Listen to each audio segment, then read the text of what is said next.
Hello dear students, आज हम लोग बहुत दिन हो गए। ये हम लोगों ने 9th क्लास के 2 चैप्टर पढ़ लिए थे, लेकिन ये 3rd चैप्टर हमने अभी तक शुरुआत नहीं किया था। काफ़ी दिन हो गए, आप लोगों की काफ़ी डिमांड थी कि 3rd लेक्चर भी डाला जाए। तो इसके लिए आज हम लोग क्या कर रहे हैं, ग्रेविटेशन चैप्टर को डिस्कस करने जा रहे हैं।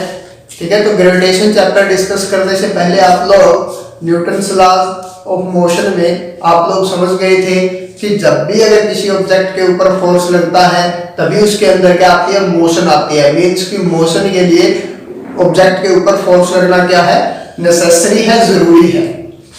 ग्रेविटेशन चैप्टर की हम शुरुआत कर रहे हैं।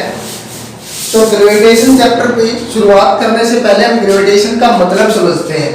जो ये ग्रेविटेशन चैप्टर नेम ड्राइव किया गया है, ये वर्ड ग्रेविटी से ड्राइव किया गया है, ग्रेविटी। और ग्रेविटी का मीनिंग होता है अर्थ। ग्रेविटेशन का मतलब अर्थ के द्वारा। ठीक है, अगर किसी ऑब्जेक्ट के ऊपर फोर्स लगाया जा रहा है अर्थ के द्वारा तो उसको हम ग्रेविटेशन बोलते हैं। अब इसकी एक बहुत ही इंटरेस्टिंग स्टोरी है। एक हमारे पास एक साइंटिस्ट थे, फिजिक्स के बहुत ही बेहतरीन साइंटिस्ट। एक आप सब जानते होंगे, इसाक न्यूटन। मैं तो मानता हूं कि पूरी फिजिक्स ही इन्होंने बना दी। ठीक है, इस तरह के ये साइंटिस्ट थे। इनको ग्रेविटेशन का आइडिया कहां से आया? ग्रेविटेशन का आइडिया इनको मिला कि जब ये ऐसा बोला जाता है कि एक एप्पल के पेड़ के नीचे बैठे थे। एप्पल के पेड़ के नीचे बैठे कुछ सोच रहे थे, इनके दिमाग में कुछ चल रहा था। तो अचानक क्या हुआ, ऊपर से एप्पल गिरा, पेड़ से एप्पल गिरा और वो अर्थ पर जाके रुक गया। तो क्या हुआ, उन्होंने उस एप्पल को उठाया और उसके बारे में सोचने लगे। ठीक है, आप लोग सोच रहे हो कहाँ एप्पल के बारे में सोचने लगे, खा लेते। ठीक है, तो क्या हुआ, उन्होंने उसके बारे में सोचा कि ये ऊपर से नीचे आया तो आया क्यों। उससे पहले हम लोग ये भी जानते हैं कि अगर मोशन आ रहा है ऑब्जेक्ट में तो वो किसकी वजह से आएगा, फोर्स की वजह से, है ना। फोर्स के विदाउट फोर्स मोशन पॉसिबल नहीं है। तो उन्होंने सोचा कि एप्पल अगर गिरा है तो इसका कोई ना कोई रीजन जरूर होगा। तो उन्होंने उसके बारे में विचार करना शुरू कर दिया कि ये एप्पल अगर गिरा है तो वो क्यों नीचे गिरा है। अगर वो हो सकता था वो साइड में भी जा सकता था, हो सकता है वो ऊपर भी जा सकता था, लेकिन वो अगर नीचे की तरफ भी आया है तो इसका क्या होगा, एक रीजन होगा। तो इसके बारे में वो विचार करने लगे। उसके बाद उन्होंने जो कंक्लूजन इसका निकाला वो क्या था, उनका जो कंक्लूजन था वो इसके अंदर था, न्यूटन साहब ने क्या बोला कि अर्थ क्या करती है, अपने सेंटर से एक फोर्स लगाती है। ठीक है, अर्थ क्या करती है, अपने सेंटर से एक फोर्स लगाती है हर एक ऑब्जेक्ट के ऊपर। जितने भी ऑब्जेक्ट है यूनिवर्स के अंदर उन सभी ऑब्जेक्ट के ऊपर अर्थ क्या करती है, एक फोर्स लगाती है, जिसकी वजह से क्या होता है, दूसरे ऑब्जेक्ट्स के अंदर मोशन आता है। अगर आप लोग क्या करोगे, एक बॉल को नीचे फेंकोगे, ठीक है, आप रिलीज कर दोगे हाथ से, ठीक है, वो अपने आप नीचे गिर जाएगी। वैसे ही अगर आपने किसी बॉल को ऊपर की तरफ फेंका, एक टाइम के बाद वो भी क्या शुरू हो जाएगी, नीचे आना शुरू हो जाएगी। तो ये सब किसकी वजह से हो रहा है, इनको फोर्स की तो रिक्वायरमेंट थी। अगर वो बॉल नीचे आ रही है तो उसको क्या थी, फोर्स की रिक्वायरमेंट थी। तो वो फोर्स कौन लगाता है उसके ऊपर, अर्थ। ऐसा न्यूटन साहब ने बोला। उसके बाद क्या बोला गया, उसके बाद बोला गया कि ये केवल अर्थ नहीं है, ये केवल अर्थ नहीं है जो क्या करती है, दूसरे ऑब्जेक्ट्स के ऊपर फोर्स लगाती है। उन्होंने बोला कि यूनिवर्स की हर एक ऑब्जेक्ट जिसका कोई ना कोई मास है वो दूसरे ऑब्जेक्ट के ऊपर फोर्स लगाता है, ऐसा उन्होंने बोला। तो उन्होंने क्या कहा कि every object in the universe attracts every other object. ठीक है, तो उनकी जो न्यूटन ने क्या बोला, न्यूटन ने बोला कि only not only earth, not only अर्थ,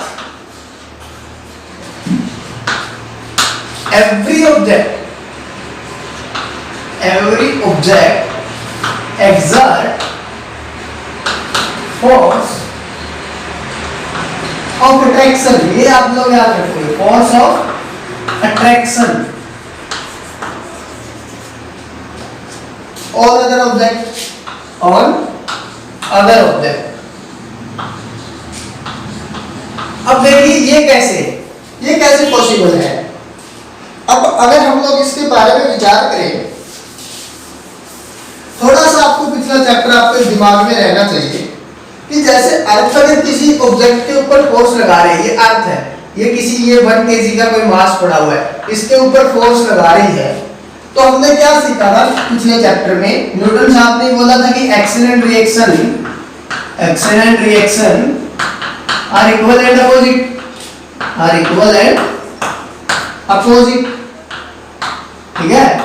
तो क्या होगा, अगर कोई इस ऑब्जेक्ट के ऊपर या अपने ऊपर अगर अर्थ फोर्स लगा रही है, तो इसका मतलब हम लोग भी तो अर्थ के ऊपर उतना ही फोर्स लगा रहे हैं, लेकिन उसकी डायरेक्शन क्या होगी, हमसे अपोजिट होगी।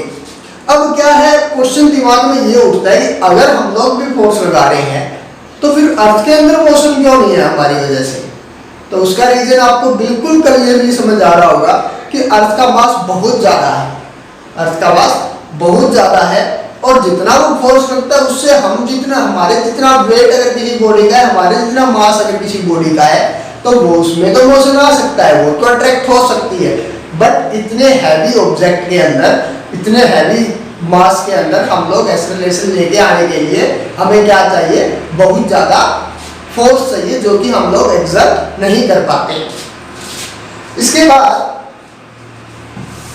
अब ये ग्रेविटेशन का मतलब ही क्या है, ग्रेविटेशन का मतलब ही यही है कि हर एक ऑब्जेक्ट, ठीक है, जो भी कोई ऑब्जेक्ट होगा वो दूसरे ऑब्जेक्ट के ऊपर क्या लगाएगा, फोर्स लगाएगा। यहाँ पर केवल अब अर्थ की बात नहीं रही है, तो इन्होंने क्या किया, फिर एक लॉ किया जिसको बोला गया यूनिवर्सल लॉ ऑफ ग्रेविटेशन, और जो कि आधार है ग्रेविटेशनल चैप्टर का, ठीक है। तो आप लोग हेडिंग डाल लीजिए यूनिवर्सल लॉ ऑफ ग्रेविटेशन, ठीक है, universal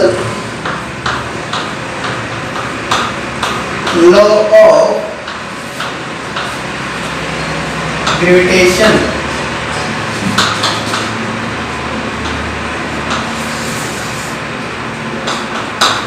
universal law of gravitation के अंदर न्यूटन साहब ने क्या बोला, न्यूटन साहब ने कहा कि अगर दो ऑब्जेक्ट हैं, लेट कर लेते हैं दो ऑब्जेक्ट हैं ये, और इनका मास है, इस बॉडी का मास m1 और इस ऑब्जेक्ट का मास क्या है, m2, और अगर इनके बीच का डिस्टेंस, कितना है, r है। तो अब ये तो न्यूटन साहब पहले ही बता चुके थे कि अगर दो ऑब्जेक्ट हैं, ठीक है, और उनका कुछ मास है, तो वो क्या करेगा, अब ऑब्जेक्ट है तो मास तो डेफिनेटली उनका होगा, तो वो क्या करेंगे, एक दूसरे को अट्रैक्ट करेंगे, ठीक है। हर एक ऑब्जेक्ट क्या करेगा, यूनिवर्स के अंदर जितने भी ऑब्जेक्ट हैं वो क्या करते हैं, अगर उनका कुछ मास है तो वो एक दूसरे को क्या करेंगे, एक दूसरे की तरफ अट्रैक्ट करेंगे due to force of gravitation. ऐसा न्यूटन साहब ने बोला। यानी कि अगर आप अपने रूम में बैठे हैं, आप रूम में क्या देख रहे हो, आपके रूम में बेड है, चेयर्स है, टेबल्स है, तो वो एक दूसरे के ऊपर क्या लगा रही है, फोर्स लगा रही है। लेकिन जो ग्रेविटेशन फोर्स होता है वो बहुत वीक होता है, ग्रेविटेशनल फोर्स होता है वो बहुत वीक होता है, इसलिए वो क्या नहीं कर पाता, उनके अंदर मोशन नहीं आ पाता। मोशन कब आएगा, जबकि जो मासेस है उन ऑब्जेक्ट का वो बहुत ज्यादा हो जाएगा। कितना हो जाएगा, जैसे अर्थ का मास है, इतना मास अगर किसी ऑब्जेक्ट का है, तब उनके बीच में आप लोगों को ग्रेविटेशन साफ दिखाई देगी। अब ये जो ग्रेविटेशनल फोर्स होता है ये विदाउट टचिंग वाला फोर्स होता है, नॉन कॉन्टैक्ट फोर्स, ठीक है। फोर्स होते हैं ना, दो टाइप के होते हैं, एक तो कॉन्टैक्ट फोर्स, हमने जो पिछले 2 चैप्टर में पढ़ा वो कौन सा था, कॉन्टैक्ट फोर्स था। यानी कि हम लोग क्या करें, किसी ब्लॉक को यहाँ से धक्का दें, ठीक है, वो क्या है, कॉन्टैक्ट फोर्स है। दूसरा हम लोग क्या कर रहे हैं, जैसे कि कोई बस दौड़ रही है तो उसके अंदर जो फोर्स लगता है वो कॉन्टैक्ट फोर्स लगता है। लेकिन जो ये हम ग्रेविटेशन चैप्टर पढ़ रहे हैं ये नॉन कॉन्टैक्ट फोर्स है, इसके अंदर ऑब्जेक्ट के साथ हमारा कोई कॉन्टैक्ट नहीं होता, लेकिन फिर भी क्या लगता है, फोर्स लगता है।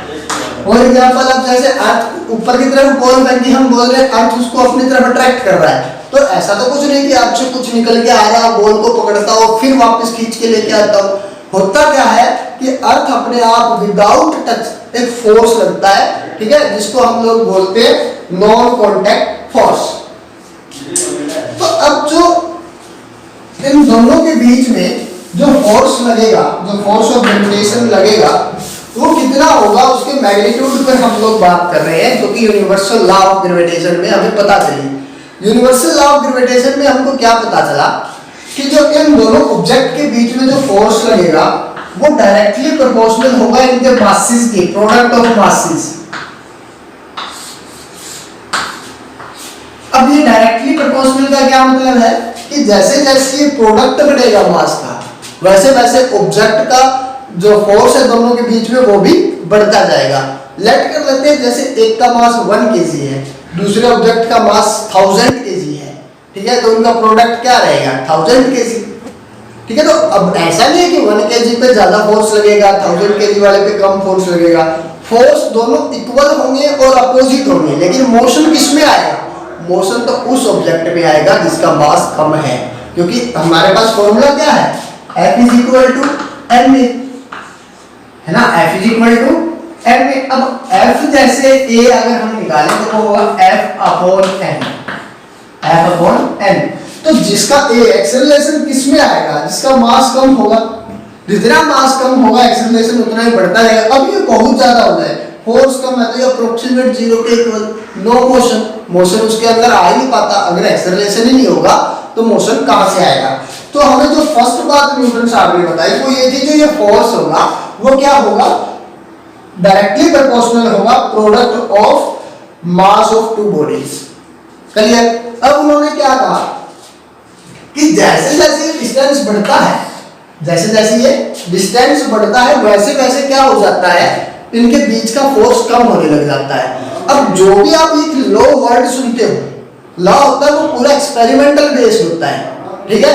अब एक्सपेरिमेंटल बेस कैसे कि हम इसको वैसे प्रूफ नहीं कर सकते कि नहीं ऐसा होता है, हम लोग इसके एक्सपेरिमेंट्स कर करके देखते हैं। एक्सपेरिमेंट करने पर हजारों लाखों सैकड़ों एक्सपेरिमेंट करने के बाद हम लोग एक रिजल्ट पर पहुंचते हैं और वो हम लोग यहाँ पर शो कर देते हैं। तो न्यूटन साहब ने भी ऐसा ही किया। न्यूटन साहब ने क्या किया, बहुत सारे एक्सपेरिमेंट, एक रोटेशन फोर्स पर 1 kg की बॉल ली, उसको अर्थ के ऊपर गिरा के देखा, ठीक है, 2 kg की ली, उसको थोड़ा और हाइट पे लेके गए, अलग अलग हाइट से लेके गए, ठीक है। उसके बाद उन्होंने एक कंक्लूजन निकाला कि ऐसा कुछ होता है।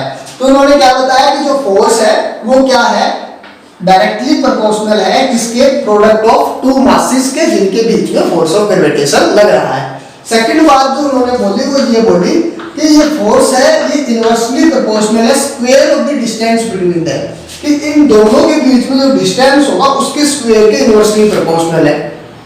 अब इस बात का क्या मतलब है कि जैसे जैसे डिस्टेंस बढ़ेगा, अगर 2 टाइम डिस्टेंस बढ़ गया, स्क्वायर का मतलब क्या, अगर 2 टाइम डिस्टेंस बढ़ गया तो यहाँ पर क्या बन गया, 2 टाइम का 4, 2 का स्क्वायर 4, तो ये 4 टाइम कम हो जाएगा फोर्स, फोर्स क्या हो जाएगा 4 टाइम कम। अगर ये 3 टाइम बढ़ गया डिस्टेंस, ठीक है, तो ये क्या हो जाएगा 9 टाइम कम हो जाएगा। स्क्वायर ऑफ द डिस्टेंस का मतलब ये है बेटा, ठीक है। अब हम लोग इनको एक साथ लिखते हैं, यानी कि जो इक्वेशन मैंने फर्स्ट लिखी है और सेकंड लिखी है, इनको मैं ऐड कर रहा हूं, ठीक है। अगर मैं इनको ऐड करूं तो मैं क्या लिख सकता हूं, मैं ऐसा लिख सकता हूं कि जो f होगा वो इक्वल टू होगा, सॉरी डायरेक्टली प्रोपोर्शनल होगा m1 m2 के और इनवर्सली प्रोपोर्शनल होगा r²। ऐसा मैं लिख सकता हूं इनको एक साथ। अब जैसे ही हम लोग ये जो डायरेक्टली प्रोपोर्शनल का साइन मैंने बना रखा है ना, कुछ बच्चे गलत बना देते हैं इसको, आप लोगों को क्या करना है, अच्छे से ये साइन बनाना है। डायरेक्टली प्रोपोर्शनल ऐसे होता है, इसको क्या बोलते हैं, डायरेक्टली प्रोपोर्शनल। अब जब ये साइन हटाते हैं और इक्वल टू का साइन लेके आते हैं तो हमें एक कांस्टेंट चाहिए, ठीक है। जो कांस्टेंट कौन होता है, जो चेंज नहीं होता, तो हम लोग क्या करेंगे, कांस्टेंट लेके आएंगे। हम लोग लिखेंगे f इज इक्वल टू, अब ये डायरेक्टली प्रोपोर्शनल के साइन की जगह हमने क्या लिख दिया, इक्वल टू का साइन हम लोगों ने लगा दिया। तो अब हमें क्या चाहिए, कांस्टेंट। वो कांस्टेंट होता है g, कांस्टेंट क्या होता है g, इसको बोलते हैं यूनिवर्सल ग्रेविटेशनल कांस्टेंट। g को क्या बोलते हैं, universal gravitational constant z m1 m2 LT लिखा अपॉन में r स्क्वायर। ये हमारे पास एक फॉर्मूला निकल के आ गया जिससे हम लोग दो ऑब्जेक्ट्स के बीच में ग्रेविटेशनल फोर्स को फाइंड आउट कर सकते हैं, ठीक है, कि वो फोर्स कितना होगा। तो आप सब लोग इसको नोट कर लीजिए, यूनिवर्सल लॉ ऑफ ग्रेविटेशन के अंदर कि जो F होता है वो G m1 m2 upon r square के इक्वल होता है। अब अगर हम लोग बात करें इसको वर्ड्स के अंदर लिखने की, तो आप लोग क्या लिखोगे? आप लोग इसको वर्ड्स के अंदर भी लिखना पड़ेगा ना आपको, तो वर्ड्स में आप लोग लिखोगे। वर्ड्स में हमें केवल ये दो ही बातें लिखनी है, ठीक है। कौन कौन सी? कि एक तो ये डायरेक्टली प्रोपोर्शनल है प्रोडक्ट ऑफ मासेस के, और इनवर्सली प्रोपोर्शनल है स्क्वायर ऑफ द डिस्टेंस की। तो आप लोग इसके अंदर क्या डालोगे? आप लोग लिखोगे according to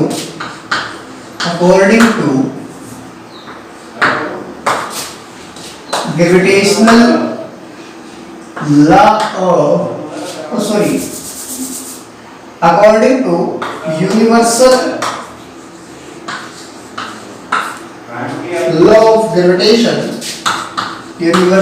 law of gravitation, the force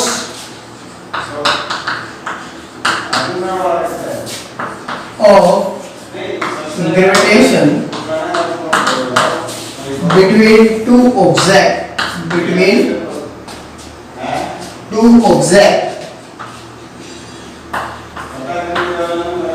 is directly proportional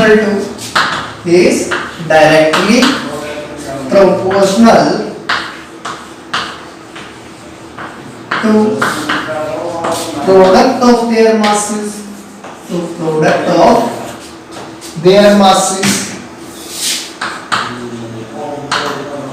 and inversely proportional to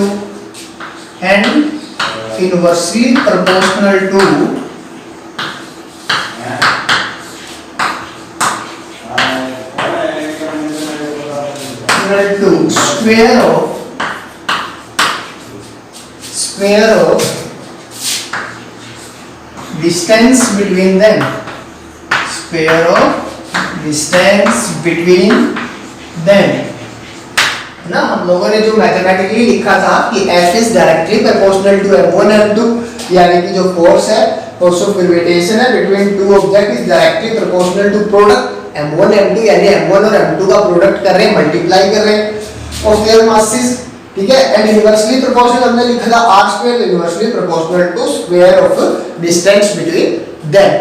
ये आपका यूनिवर्सल लॉ ऑफ ग्रेविटेशन का स्टेटमेंट आप लोग लिख सकते हो। इसके ऊपर बहुत सारे क्वेश्चन बन सकते हैं, ठीक है। इसके ऊपर हजारों लाखों क्वेश्चन आप लोग कर सकते हो। तो जितने आपके पास आपको क्वेश्चन मिले वो आपको करने होंगे इसके अंदर। अब हम लोग चलते हैं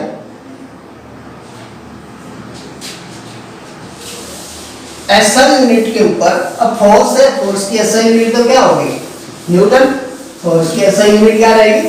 न्यूटन। जितनी भी एनर्जी होती है बेटा, ठीक है, कोई भी एनर्जी, इलेक्ट्रिकल एनर्जी, ठीक है, मैकेनिकल एनर्जी, जितने भी टाइप की एनर्जी है उन सबकी क्या है? SI unit joule. वैसे ही किसी भी टाइप का फोर्स हो उसकी जो यूनिट होगी वो क्या ही होगी? न्यूटन ही होगी।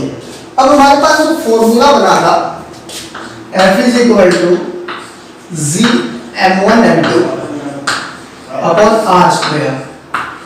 अब इसके अंदर हमें m1 भी पता होगा, m2 भी पता होगा, उनके बीच का डिस्टेंस भी पता होगा। हम लोग f निकाल देंगे। कब निकाल पाएंगे? जब हमें वैल्यू पता हो g की, कि g की वैल्यू कितनी होती है। तो g की वैल्यू कितनी मिली? 6.67 इंटू में 10 की पावर -11, 6.67 इंटू में 10 की पावर -11। अब ये वैल्यू कैसे आती है? एक बार मैं आइडिया देता हूं, वैसे हम इसको बाद में फाइंड आउट भी करेंगे। देखो, जैसे अर्थ है ना, इसके ऊपर 1 kg का कोई ऑब्जेक्ट पड़ा हुआ है। कितने kg का ऑब्जेक्ट? 1 kg का ऑब्जेक्ट। ठीक है, तो हमें क्या पता है, हमें पता है कि अर्थ की रेडियस कितनी है ना, हमें मास ऑफ द अर्थ पता हो और हम इसका एक्सेलरेशन निकाल लें। जब नेक्स्ट को छोड़ा तो हम इसका एक्सेलरेशन निकाल लेंगे, फोर्स पता लग जाएगा। ठीक है, फोर्स को हम यहाँ पुट करेंगे, यहाँ मास ऑफ अर्थ, यहाँ पर मास ऑफ ऑब्जेक्ट, ये वहां पर रेडियस, जी की वैल्यू आ जाएगी। बहुत सारे तरीके हैं जी की वैल्यू को निकालने के, हम लोग इसको फाइंड आउट भी करेंगे जी की वैल्यू को कि ये कैसे आई। लेकिन एक बार के लिए आप लोग इसको याद रखोगे कि जी कितना होता है 6.67 इंटू में 10 की पावर -11। अब इसके एसआई यूनिट की जब हम बात करते हैं तो हम लोग कैसे निकालते हैं एसआई यूनिट, जी m1 m2 upon r square, ये फॉर्मूला है ना। तो हम इसके एसआई यूनिट जानते हैं, फोर्स की एसआई यूनिट क्या होती है, न्यूटन। अब r स्क्वायर, r क्या है, डिस्टेंस है, तो डिस्टेंस की यूनिट क्या होती है, मैं इसको लिख सकता हूँ मीटर स्क्वायर, है ना। तो आप लोग यहाँ पे क्या लिखोगे, मीटर स्क्वायर। अब ये क्या है, m1 m2 दोनों मास है, यानी कि kg का स्क्वायर, है ना। एक मास दूसरे मास से मल्टीप्लाई होगा, kg स्क्वायर बन जाएगा।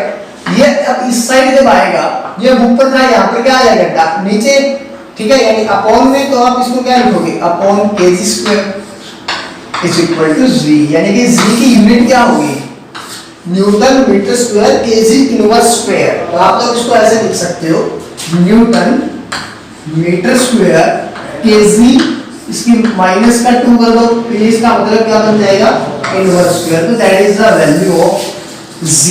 ठीक है, मैग्नीट्यूड विद एसआई यूनिट आपको मिल गया है, कौन, value of gravitational constant g। ठीक है,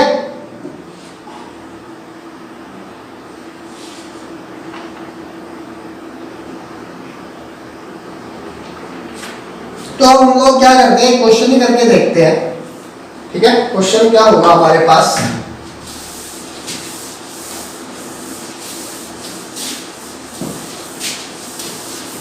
मैं आपको बता रहा हूं, आपकी बुक में कई टाइप के ऐसे क्वेश्चन होंगे जो आपको करने हैं।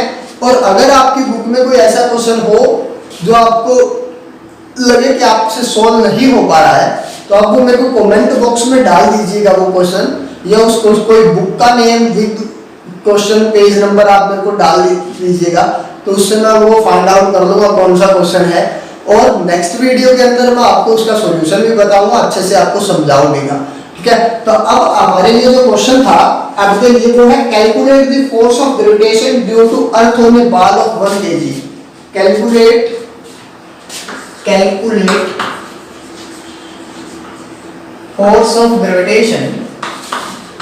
force of gravitation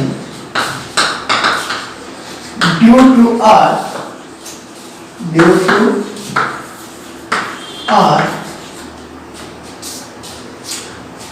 calculate the force of gravitation due to earth on a ball of 1 kg mass laying on the ground, on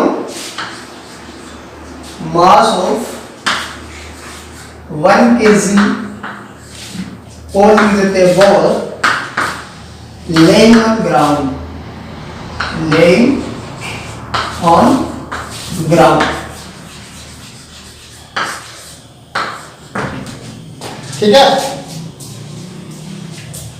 तो अब आपको क्या करना है, इस क्वेश्चन को सोल्व करना है कि हमें ग्रेविटेशनल फोर्स निकालना है, फोर्स ऑफ ग्रेविटेशन हमें निकालना, अर्थ के द्वारा कितना फोर्स लगेगा एक 1 kg बॉल के ऊपर जो कि ग्राउंड के ऊपर रखी हुई है। तो पहले पूरी सिचुएशन समझिए आप, ये जैसे हमारे अर्थ है, ठीक है, और ये इसका सेंटर, फोर्स कहां से लगता है, सेंटर से। ये लेट कर लेते हैं हम लोग, ये बॉल रखी हुई थी, अब इस डिस्टेंस के सामने, ठीक है, वैसे इसका भी सेंटर होना चाहिए, यहां से जैसे हमें काउंट करना चाहिए, लेकिन हम इस चीज को इग्नोर कर देते हैं। क्यों कर देते हैं कि इस डिस्टेंस के सामने ये बहुत छोटा है, मास रेडियस ऑफ द अर्थ के सामने बॉल की रेडियस कितनी होगी, बहुत कम, इसलिए हम लोग इसको क्या कर देते हैं, इग्नोर कर देते हैं, नेग्लिजिबल इसको मान लेते हैं। तो अब क्या होगा, इसका मास हम लेट कर लेते हैं m1 होता है, इसका मास लेट कर लेते हैं m2 होता है, और ये इनके बीच की क्या आ गई, डिस्टेंस।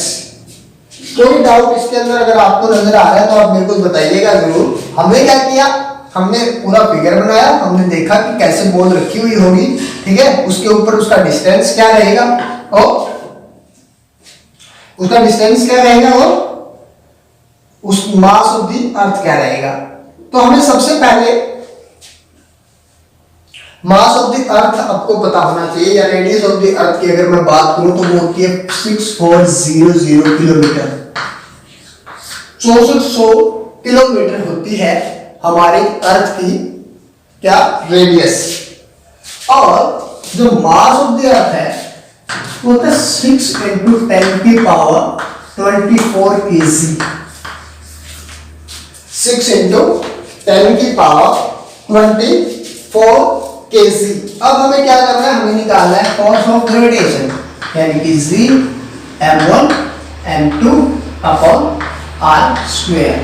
तो अब आपको पता चल गया G की वैल्यू हमें पता है 6.67 इनटू में 10 की पावर -11 है ना, 6.67 इनटू में 10 की पावर -11 और वैल्यू पुट करेंगे F is equal to G कितना 6.67 इनटू में 10 की पावर -11, 6.67 इनटू में 10 की पावर -11। m1 कितना, m1 है हमारे पास मास ऑफ द अर्थ 6 × 10 की पावर 24 kg इनटू में m2 कितना 1 kg, ठीक है, ये लिखो ना तो कोई इफेक्ट नहीं पड़ेगा। अब अपॉन में r स्क्वायर को अगर मैं लिखूं जैसे कि ये 6400 किलोमीटर है, अब इसको मीटर में कैसे कन्वर्ट होगा, इसके पीछे हम लोग 30 और ऐड कर लें, ठीक है, अगर हम इसके पीछे 30 और ऐड कर लें तो ये क्या बन जाएगा मीटर। तो आप इसको ऐसे भी लिख सकते हो 6.4 इनटू 10 की पावर +6, 6.4 इनटू में 10 की पावर 6 और इनटू में आप दूसरा भी डालोगे 6.4 इनटू में 10 की पावर 6, बिकॉज इसका क्या है स्क्वायर, इसका स्क्वायर था ना, तो एक पार्ट हमने ये लिख दिया, दूसरा ये लिख दिया, तो ये स्क्वायर हो गया। अब आप इसको सॉल्व कर लोगे, सॉल्व करने के लिए क्या करोगे, ये 10 की पावर 6, ये 10 की पावर 6 कितना हो गया 10 की पावर 12, तो ये आपका क्या बन गया, यहाँ पे बन गया 10 की पावर 12।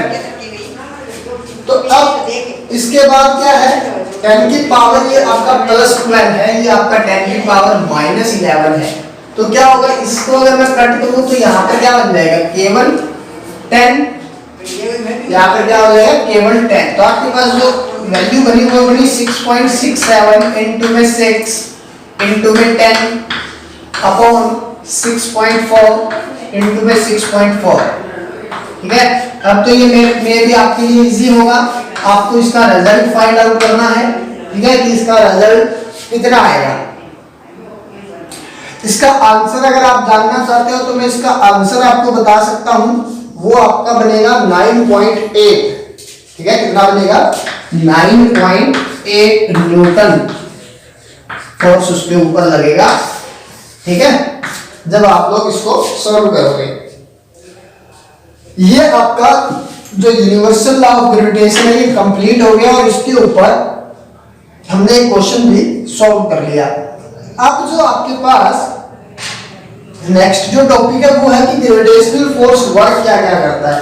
अब आपका जो पूरा सिस्टम है, कौन सा सिस्टम, यूनिवर्स का सिस्टम, जिसके अंदर सन, अर्थ, मून, ठीक है, जुपिटर वगैरह वगैरह, यानी कि आपके सभी के सभी प्लेनेट, ठीक है, और आपका जो सन, ये सभी जिसके अंदर इंक्लूड है। ये जो पूरी प्रोसेस चल रही है कि सभी के सभी प्लेनेट अर्थ के चारों चक्कर लगा रहे हैं, या फिर जो हमारे जैसे मून है वो क्या कहते हैं, जो सैटेलाइट है, जो नेचुरल सैटेलाइट है जो हमारा मून, वो अर्थ के चारों चक्कर लगा रहा है, तो उसका रीजन कौन है, उसका रीजन अगर उनके अंदर मोशन आई हुई है तो वो मोशन के लिए क्या चाहिए, फोर्स चाहिए। वो फोर्स उनके बीच में कौन सा लगता है, फोर्स ऑफ ग्रेविटेशन, उसी की वजह से वो क्या कर रहे हैं, मोशन के अंदर है। अब ये जो फोर्स ऑफ ग्रेविटेशन लगता है इनके बीच में, इसकी वजह से मोशन आता है, क्योंकि ये सभी क्या है, हैवी बॉडी है, हैवी ऑब्जेक्ट है, जिनकी वजह से इनके अंदर मोशन कंटिन्यू चलता रहता है। तो इसकी बहुत सारी एप्लीकेशंस है न्यूटन्स लॉ ऑफ ग्रेविटेशन की, जो हम लोग आगे डिस्कस करेंगे। बहुत बड़ा चैप्टर है, 2 या 3 लेक्चर का चैप्टर है, ठीक है। तो ये आपका इंट्रोडक्शन चैप्टर था, इसके ऊपर आपको जितने भी क्वेश्चन आपसे बन सके उतने आपको करने हैं। और नेक्स्ट वीडियो आपको जल्दी मिल जाए, इसलिए आपको क्या करना है, चैनल को सब्सक्राइब कर लेना है, बेल आइकन को दबा लेना है, ताकि आपके पास जल्द से जल्द न्यू वीडियो जब भी आए आपके पास नोटिफिकेशन आ जाए।